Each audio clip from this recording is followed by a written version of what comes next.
Thanks,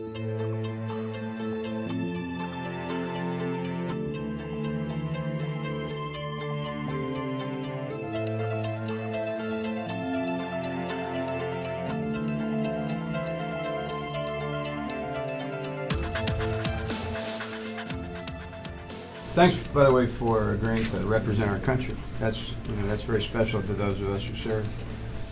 And you're either in our profession out, or you're just back, or you're getting ready to go. The foremost value for us is trust, because you can't walk out that gate unless you trust the guy to your left or right, the leadership. That's what takes a group of individuals and turns them into a team, is that relationship of trust. Now you have to figure out what that means for you. But for us, it means the willingness to risk your own personal safety in order to accomplish a mission for something bigger than yourselves.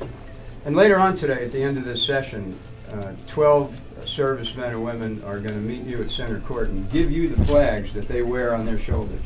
And they're going to entrust that flag to you to carry forward as you go to represent our country in London. So we're awful proud of you. That's who we are. And God bless and keep all your help.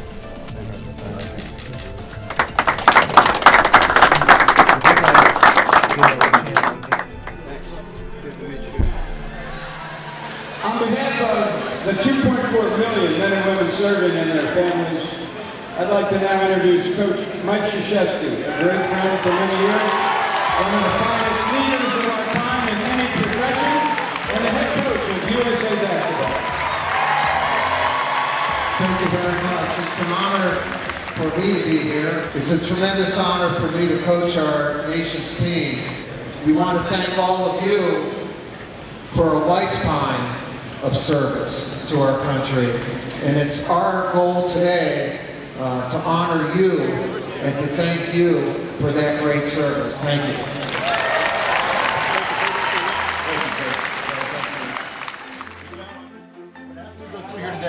Feel free to, these guys are really open to asking where you're from, what happened, how's it going, anything like that.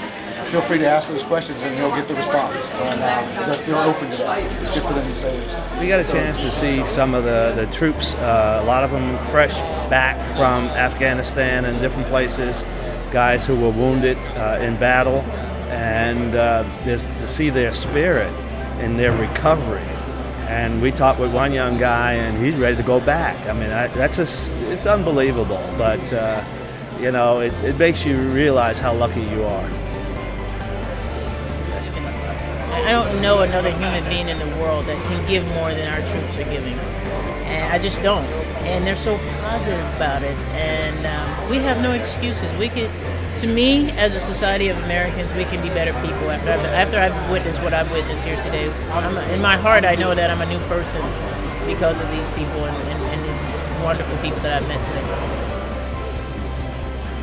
The thing that I see is that they're believers, they're very positive, great confidence, and I think that whether you're an athlete or a soldier, you got to have that trait.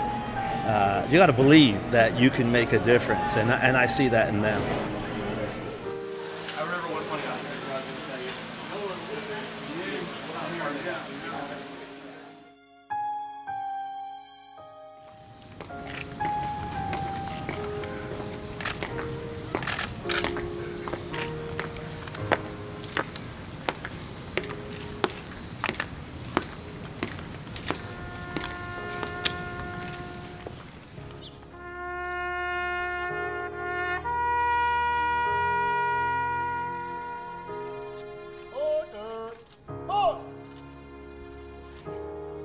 We want to thank you and your team for allowing us to, giving us an idea of what it is to feel our country, and you can be sure that when we play in London, we'll represent you well too. Then you'll represent us well. Thank you. Thanks. All right, thank you. I told him, I said, I'm not going to give you any advice on how to play basketball, and I'm not going to talk to you about leadership because you've got Coach Mike Krzyzewski and Gene Auriemma, two of the finest leaders of any profession in our country. But I will talk to you about who we are, and I talk to them about trust. Young men and women don't leave their forward operating base. They don't get into a submarine. They don't strap themselves into the cockpit. They don't get out on a flight line or onto a carrier deck unless they trust their peers, they trust their leaders, they trust the institution that supports them. They're clever enough young men and young women to figure out that the message is, if they're going to succeed in London, they better learn to trust each other in an extraordinary way.